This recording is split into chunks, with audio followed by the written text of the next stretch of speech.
choosing my way. There's a voice inside to guide me along. I am spirit-led, spirit-fed. Everywhere and always I am spirit-led. I am spirit-led, spirit-fed. Everywhere and always I am spirit-led. I am spirit-led, spirit-fed. Everywhere and always I am spirit-led. I am spirit-led, spirit-fed. Everywhere and always I am spirit-led. Everywhere and always I am spirit-led.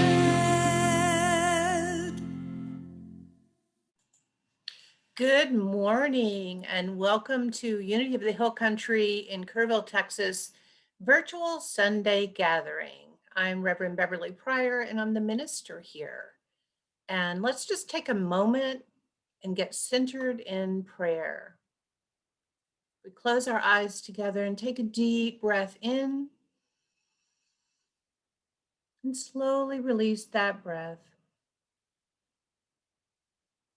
Just allow the breath to bring us into this now moment.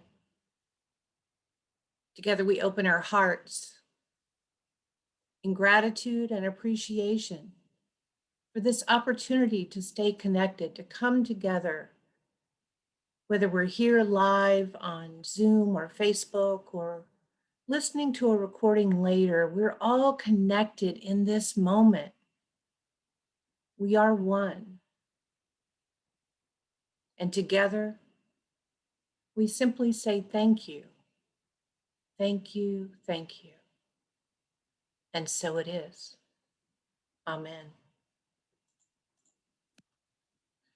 The opening statement for Unity of the Hill Country in Kerrville, Texas is on the screen, and you may want to say it with me along wherever you might be.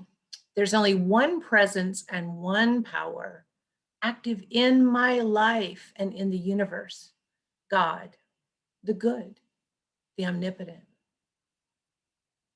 Just let that sink in for a moment. That's our first of 5 basic unity principles.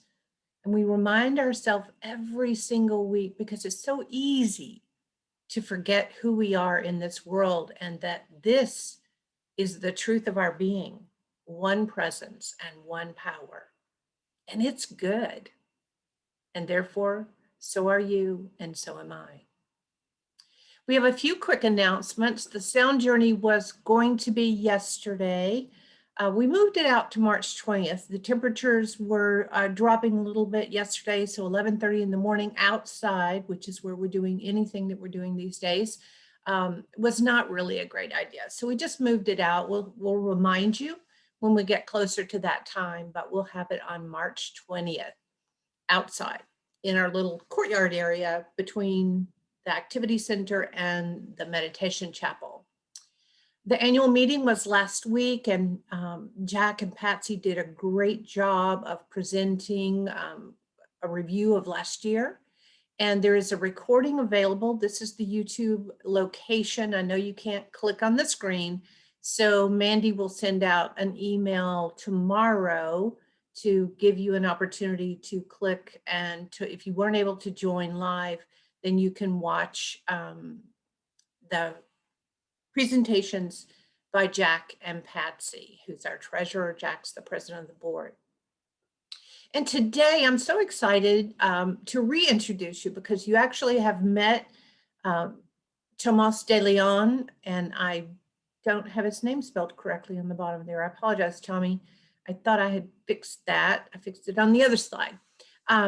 Anyway, it's Reverend Tommy from the Rio Grande area, the Unity Spiritual Center there. I met him a couple of years ago when we were both interviewing for the field licensing program. And we became fast friends and have stayed in touch ever since. And he's really a great resource. He is the person who is hosting the Let's Get Metaphysical on Tuesdays at 7 o'clock that we promote, and we give you an opportunity to join. I don't know how many of you have had an opportunity to join. I join as often as I can. It's always very interesting and lots of fun to be a part of. I'll tell you a little bit more about Tommy right before he speaks.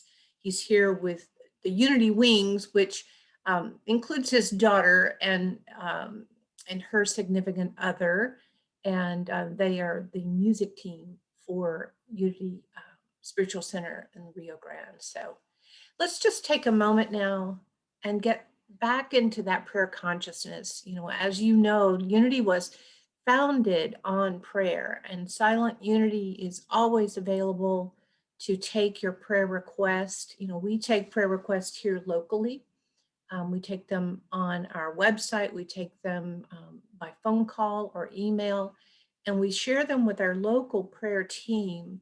But then they go on to Silent Unity at Unity Village, where people have been praying in a 24-hour a day, 7-day a week prayer vigil for over 135 years.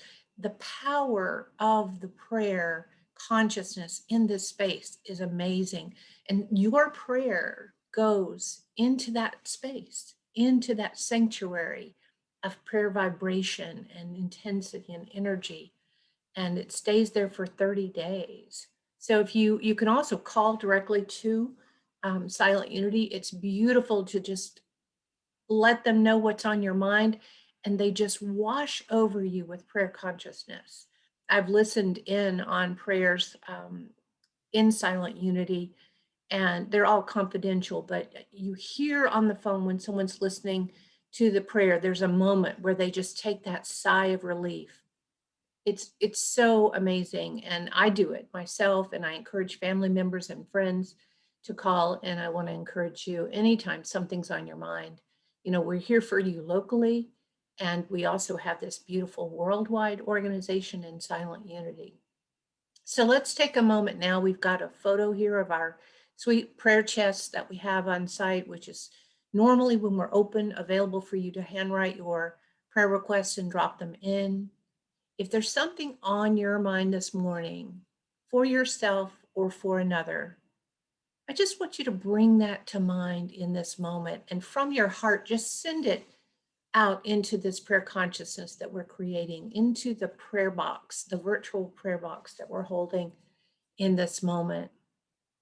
Let's close our eyes together.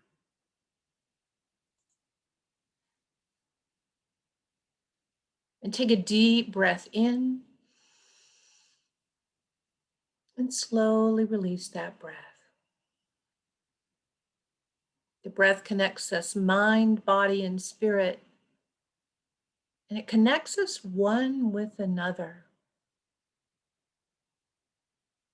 There's no prayer too small nor too great for that absolute good in the universe that we call God.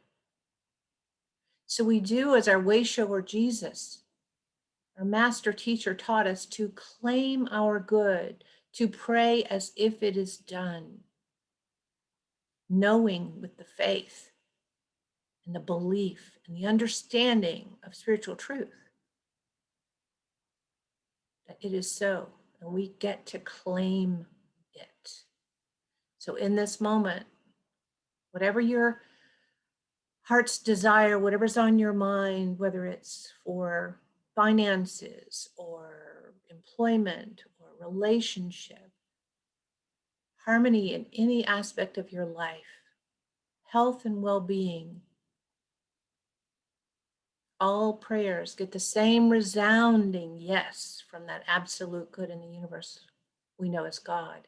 So in this moment, we claim for each and every one of these, praying from the consciousness of the Christ, knowing that we can exercise our dominion and we can claim our good in this moment.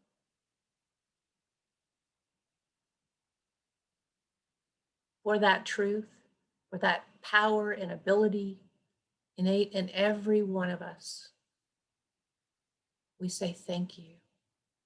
Thank you, thank you, thank you. And so it is. Amen.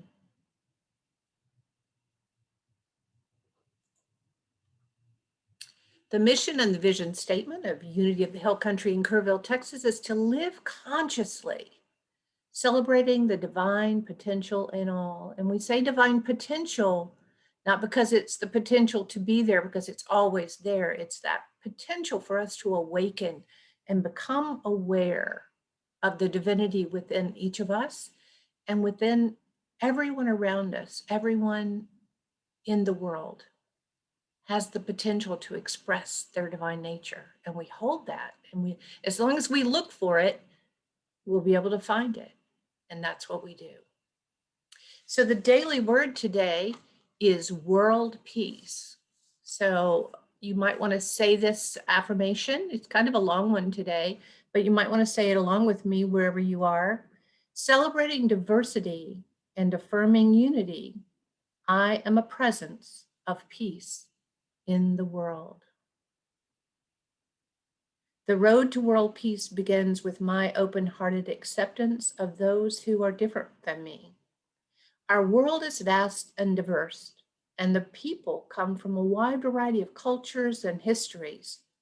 The more I learn about those who whose lives differ from mine, the more I can appreciate their perspectives and empathize with their struggles.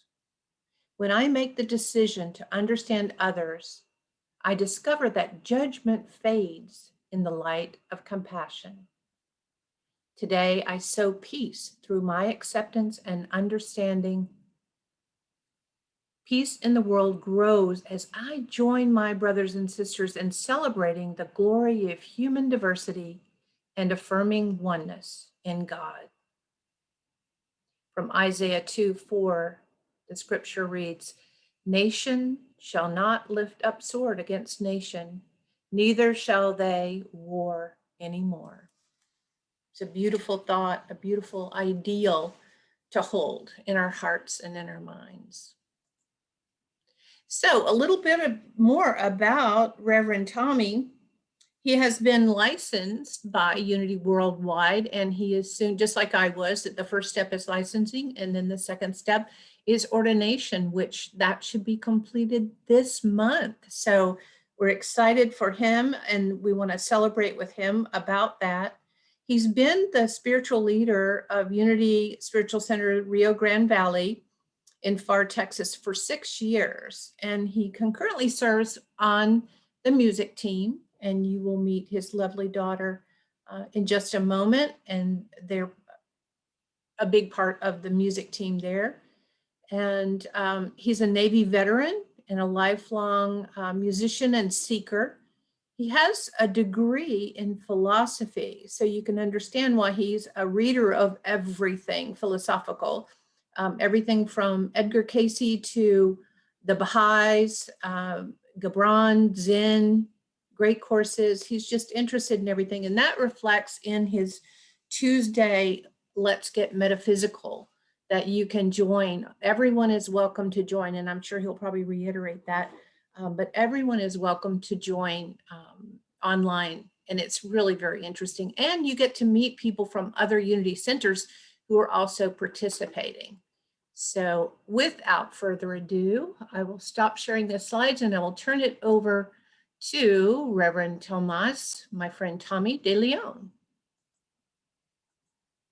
Tommy, you have to say something so the camera switches over to you.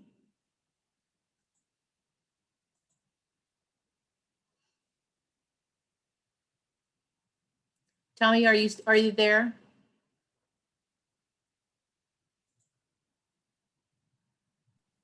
Let's see if I can. Oh, good. Yes. Okay, yeah. Wonderful. Thank you. So let me just say thank you for inviting me today, Unity of the Hill Country. I was there last year. I think it was the first week or so of February, right before we were about to enter this tunnel that we weren't aware of yet. And now we're kind of at the back end of the tunnel, hopefully. And so it's real good to see you again. And I'd like to start today with a little song. It's kind of one of the sing-song things where you can kind of sing along. What do you call it when you sing? Call and what do you call it? Call and response. Call and response, yeah. And this is my daughter, by the way, Marisa, and she's my musical director. And one of the wings, we have like 4 wings. It's like the old, is it 5? Like the old airplanes, they had all these wings on them like that. We have like 4 or 5 wings. But right now I got 1 wing. So here we go. Yeah, so we're gonna start with this song called Namaste. And if you wanna sing along, please do.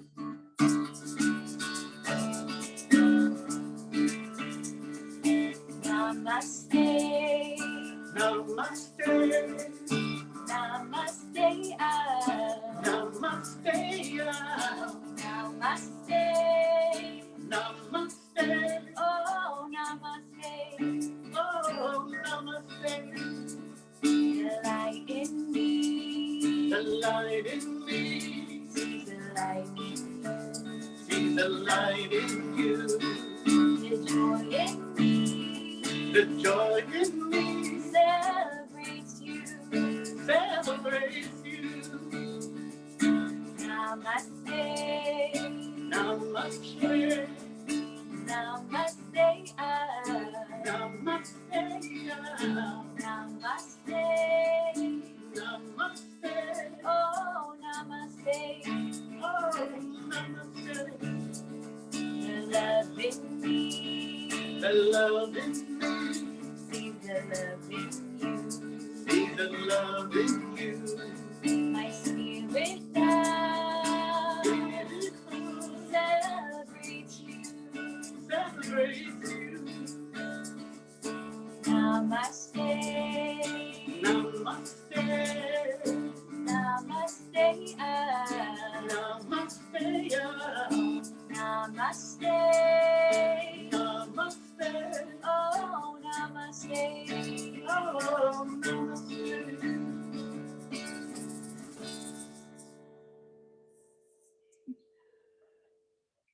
Let me turn on my stuff here.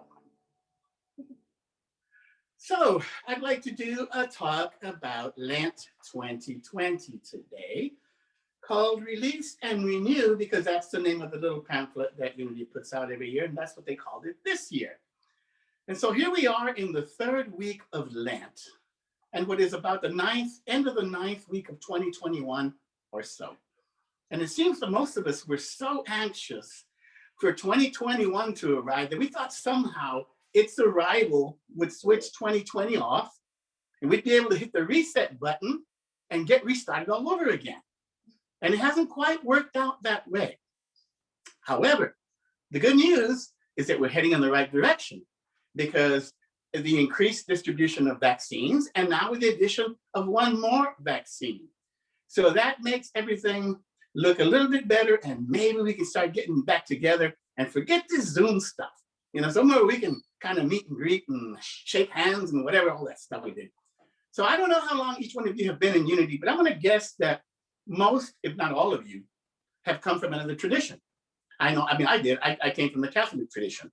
And I think I've met maybe 3 people, maybe, all the whole time I've been in Unity, who actually grew up in Unity. But no matter how long you've been in Unity, you know one thing, and that is that we see religion, and we can start with that correction. We see spirituality quite differently than everybody else does. Now, we do use a general Christian model of the universe as a central format for our theology, but the key is that we don't use it exclusively, and we don't see it in exactly the same way that tradition does. In fact, we see it quite differently. Now, there are 2 standout events in the Christian calendar. One of them is Christmas, and the other is Lent, in which we are in now. So today I will be talking about a little bit about Lent and Unity's perspective of Lent. So let me ask you this. If I say metaphysical interpretation, what is it that comes to your mind? Maybe it's that we say that we use a metaphysical interpretation of the Bible. And that's true, we do say that. But in the case of Lent, it doesn't apply to Lent because Lent is not in the Bible. Not to worry. That's not going to stop us from metaphysically interpreting Lent, because we like to say we can metaphysically interpret anything. Crossing the street, you know. Lent is a piece of cake. So here's what Unity co-founder Charles Fillmore writes about Lent in the book, Keep a True Lent. He says, it is commonly believed that the Lenten period has to do with the 40 days preceding the resurrection. This is an erroneous idea. Lent is a church institution, and there is no authorization for it anywhere in the New Testament. The idea, however, has a sound spiritual basis. Moses, Elijah, and Jesus himself set the precedent for it. Each observed a 40-day period of prayer and fasting as a preparation for their spiritual work. Moses received the 10 Commandments on Mount Sinai at the conclusion of his fast. Elijah talked to God on Mount Horeb at the conclusion of his period of prayer and fasting. And of course, Jesus began his great spiritual ministry at the close of his fast in the wilderness. So although Lent is a church institution, it embodies the exalted idea of cleansing and disciplining both the mind and the body towards the end of making them more receptive to divine ideas. That's what Charles Fillmore writes in Keep It True Lent. So there it is. Lent is about the process of cleaning out our closets of all the old clothes that don't fit us anyway. So that's what we're trying to do. However, in this case, we're not talking about closets, we're talking about our minds, and we're not talking about clothes, we're talking about our old beliefs. Now, we do this clearing out to make room for new, hopefully divine ideas. However, whether those new ideas we put in the closet that's being cleaned out are divine or not is totally up to us. We can just as easily replace the old junk with new junk. Remember, we have dominion over our thoughts. Now, earlier I mentioned resetting and restarting, and Lent is a lot like that. Having grown up in a Catholic, I come from the perspective that Lent is about giving up something. That's the fasting part that we talk about. But there's an element of suffering in there somewhere, because after all, Lent's culmination is the Passion Week. And on a side note, I don't know if you're familiar with the word passion, but because we in Western society or civilization, when we use the word passion, it's more like a great admiration or a great love for something, like I have a passion for music or something.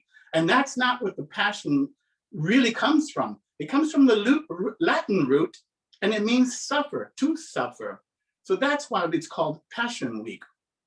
Now, you talk about an old idea that a lot of people have that we really need to get rid of, and that's the idea that God somehow wants us to suffer, or that suffering is part of the equation.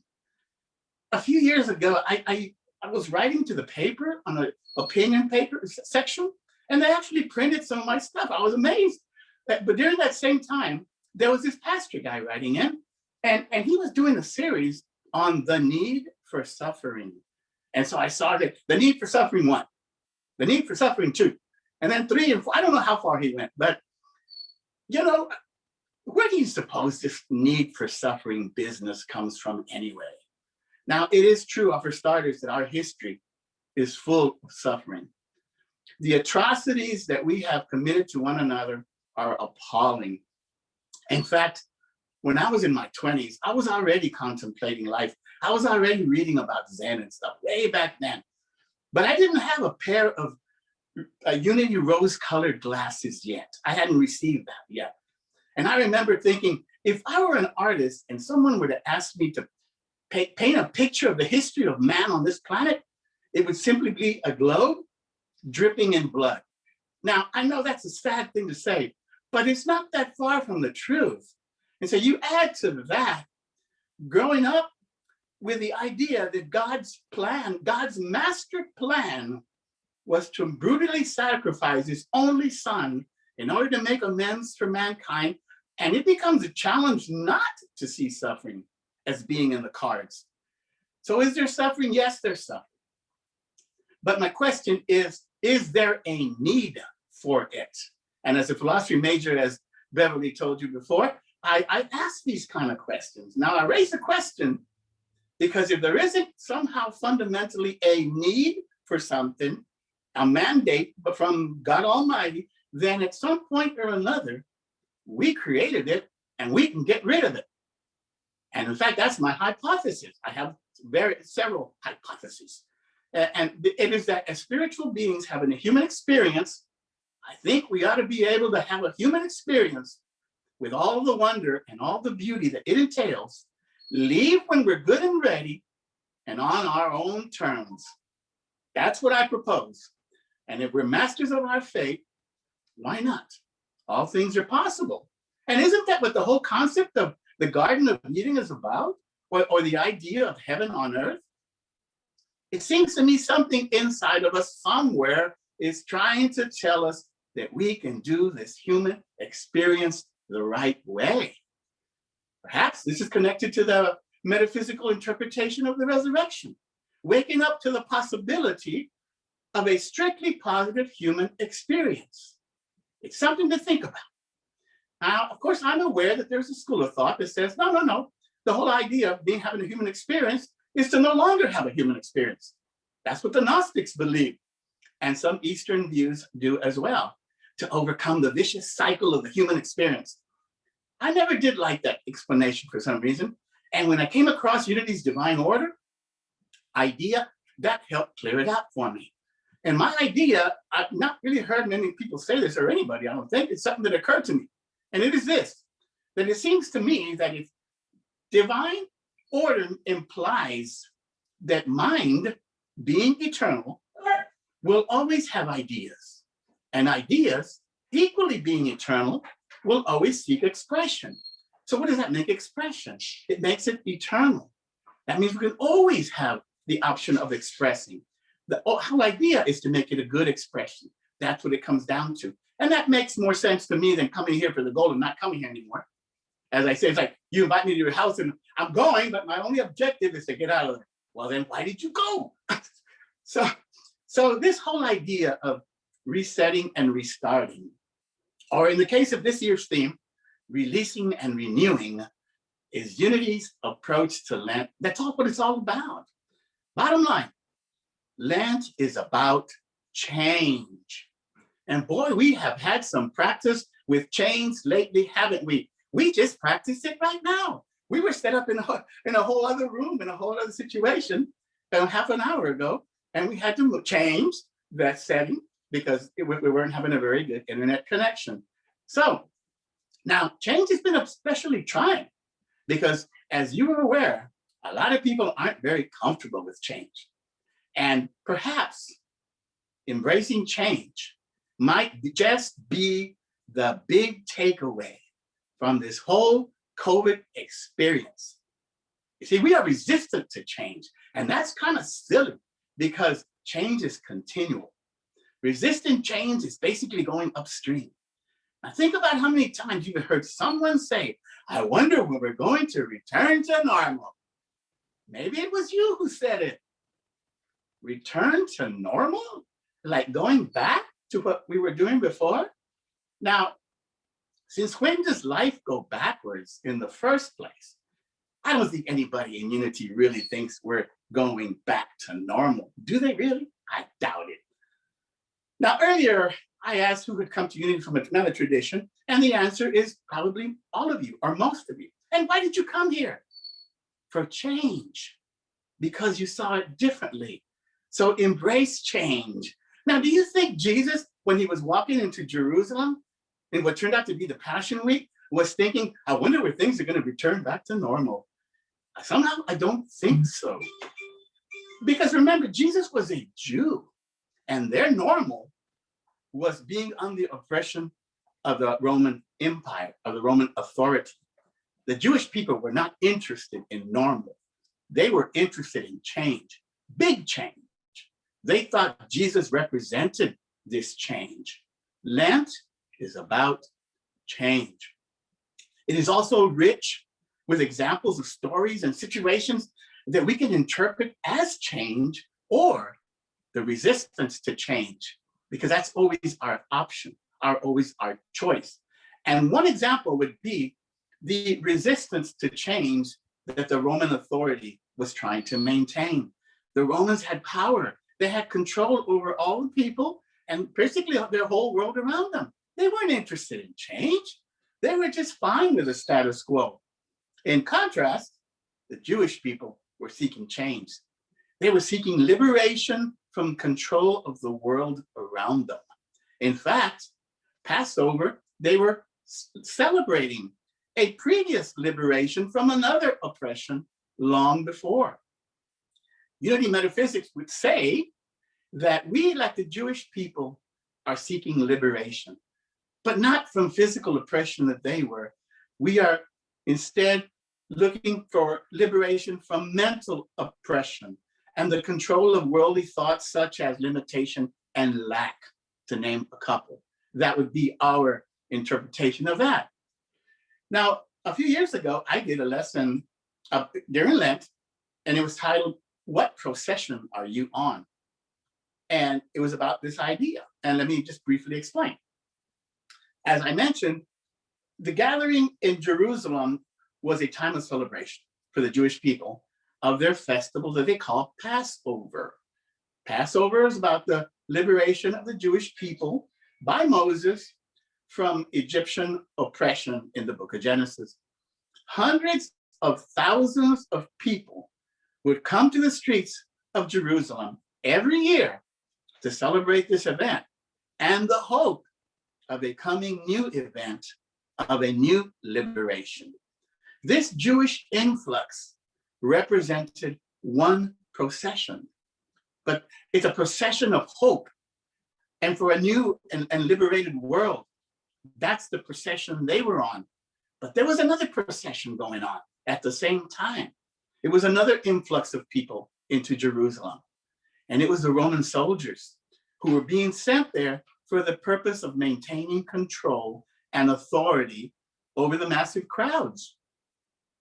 The Roman soldiers were vastly outnumbered. Their instructions were very simple. Do not allow any disturbances of any kind, period. As you might imagine, the tension was very, very high. Now, looking at the story metaphysically, the point is that in a very real sense, that scenario, that two procession scenario, is representative of pretty much any time in human history, including today. It is a reminder that although in many ways we are making headway in our spiritual unfolding, in some ways we still have a lot of work to do. You think about how much tension there is in our politics today. One could ask today's politicians, in fact, many people, the same question. What procession are you on? Are you on the procession of peace and cooperation? Are you on the procession of power and control? Do you see the world as us and them, or do you see the world as one? And only you can answer that question. Let me start wrapping this up. Today, I mentioned fasting. And fasting is about the process of denials and removing the old ideas. But that's only half of the formula. There's also the other half, the feasting. Yeah, feasting. And before I came to Unity, I never heard of feasting with lettuce. Are you kidding me? What do you mean feasting?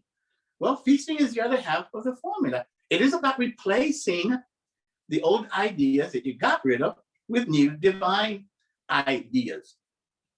So is this how things really are? Resetting and restarting, releasing and renewing, fasting and feasting? Yes, it is. This is how things are. And I was gently reminded of that fact by Mother, Father Nature this week.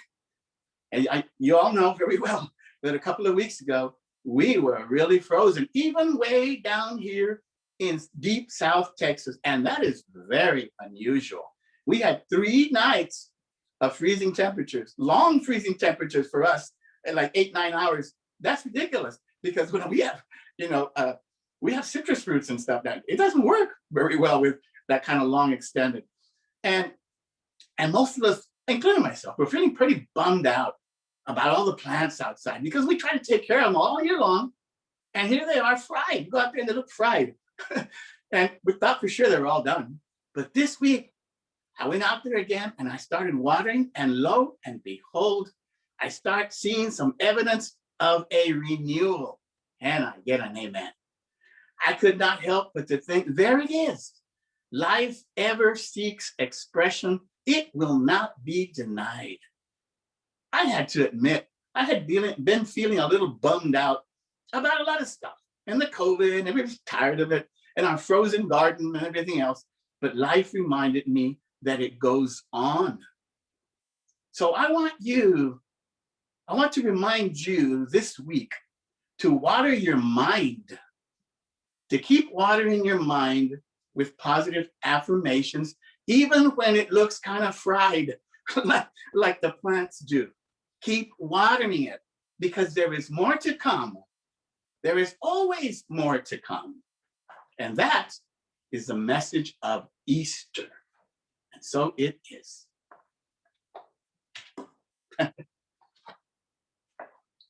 So we're going to do a little song here. No. First, I'm going to do a little meditation. That's what I'm going to do. I want to invite you. This is my little, I always use this. I'm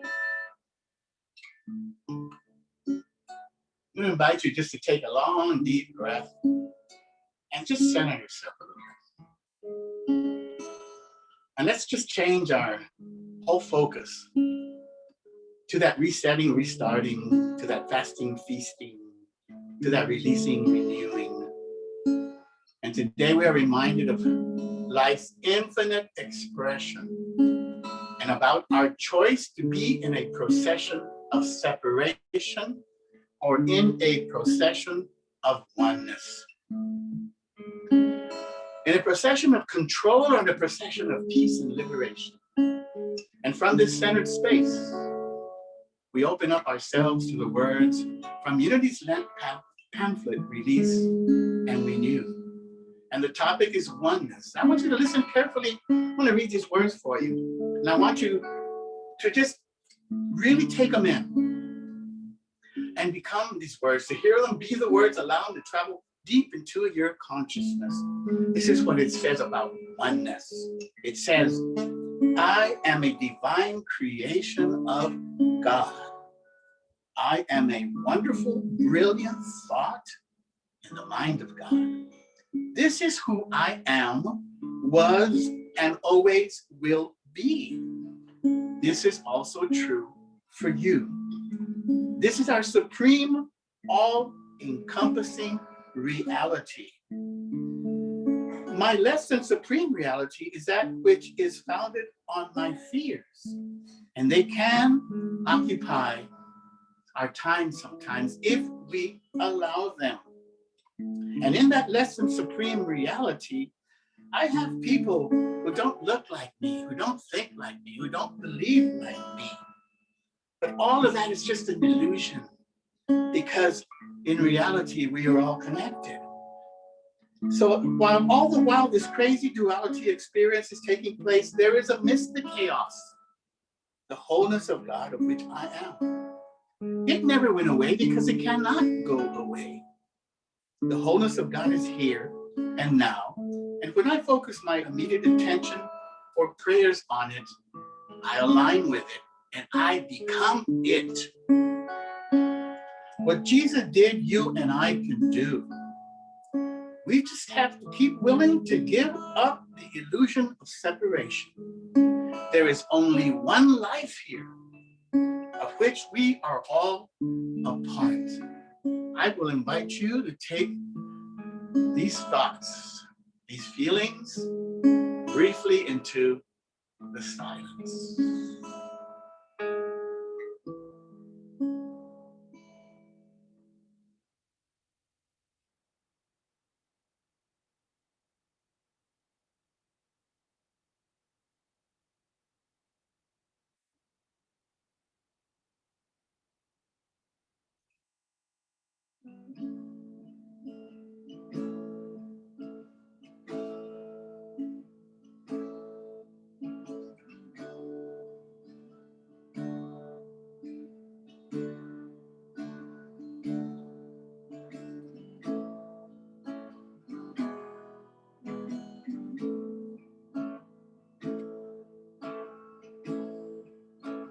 I love the silence.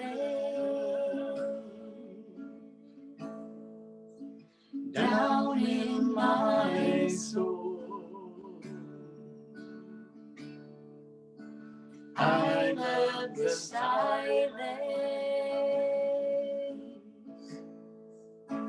down in my soul. I love the silence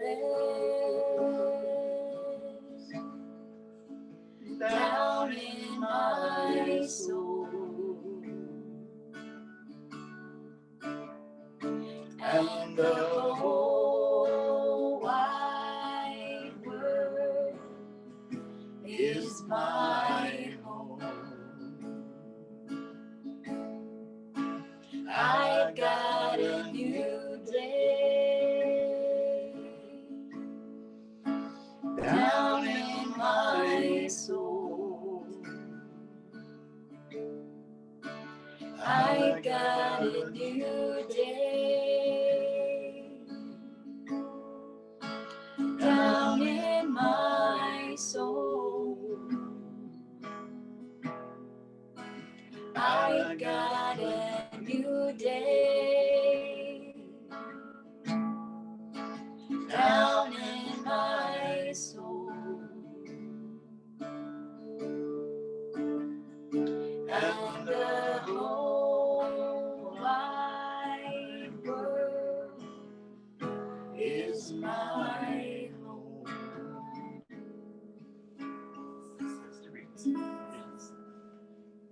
Okay, we're gonna do one more song for you, and then no, we'll see what we'll go from there. Go ahead. This is about the releasing stuff.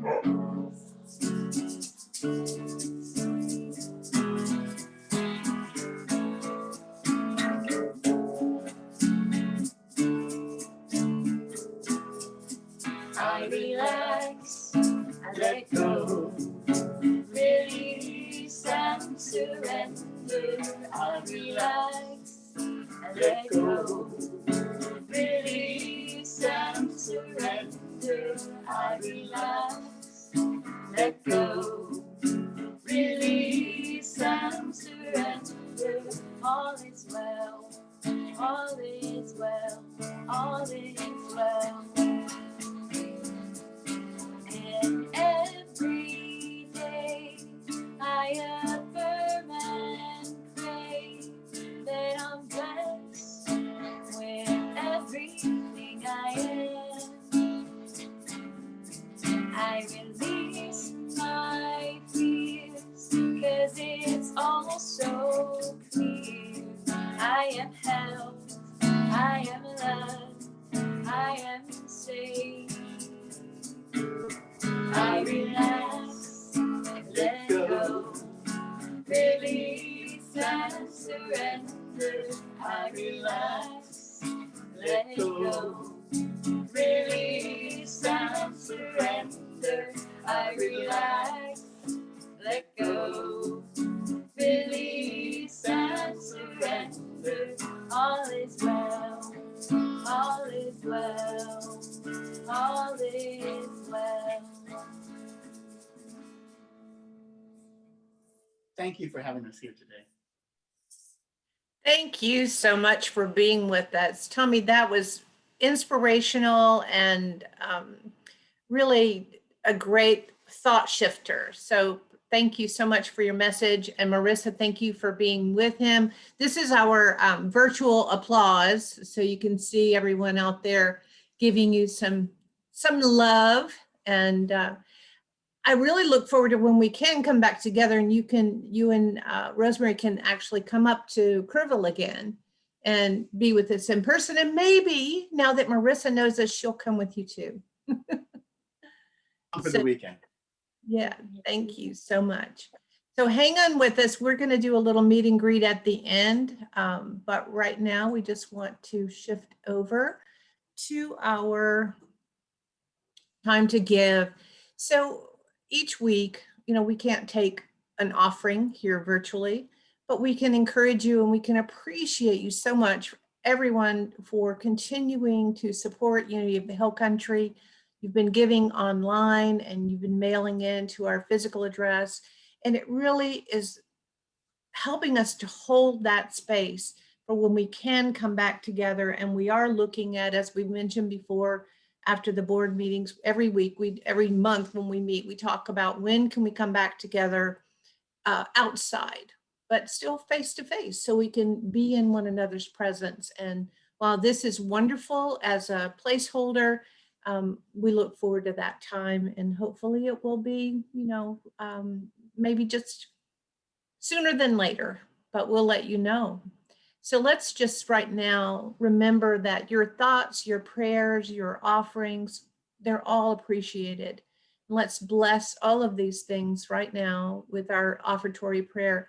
Divine love as me blesses and multiplies all that I am, all that I give, and all that I receive. And I send it forth with my blessings and my love.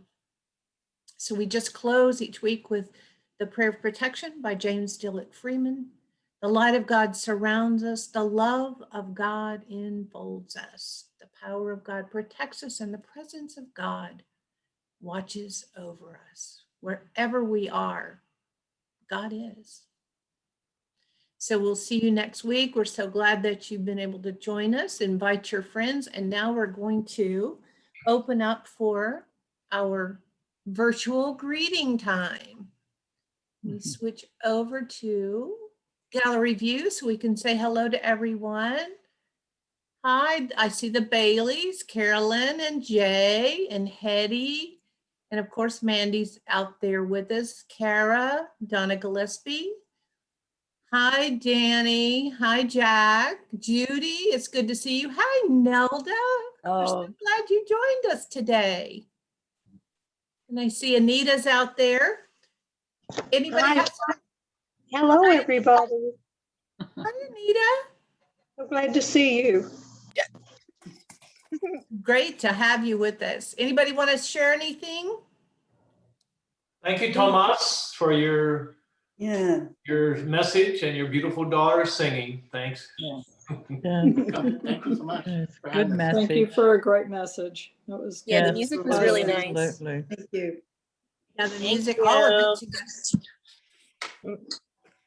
Oh, look, Kara came on camera with us. Hi. Hi, Kara.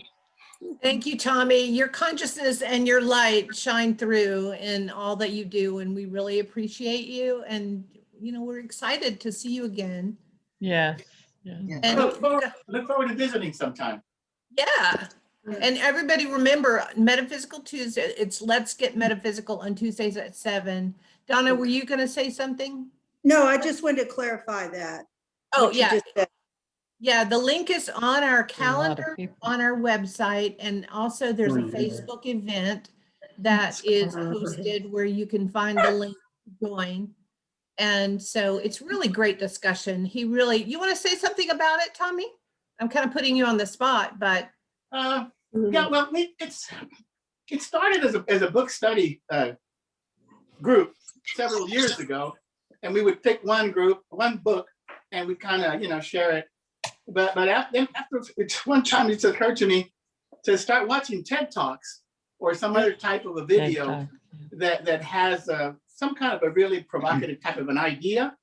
And so we'll watch maybe 2 in the evening, from anywhere from, oh gosh, the cosmos to we could be living in a simulation, to all sorts of stuff.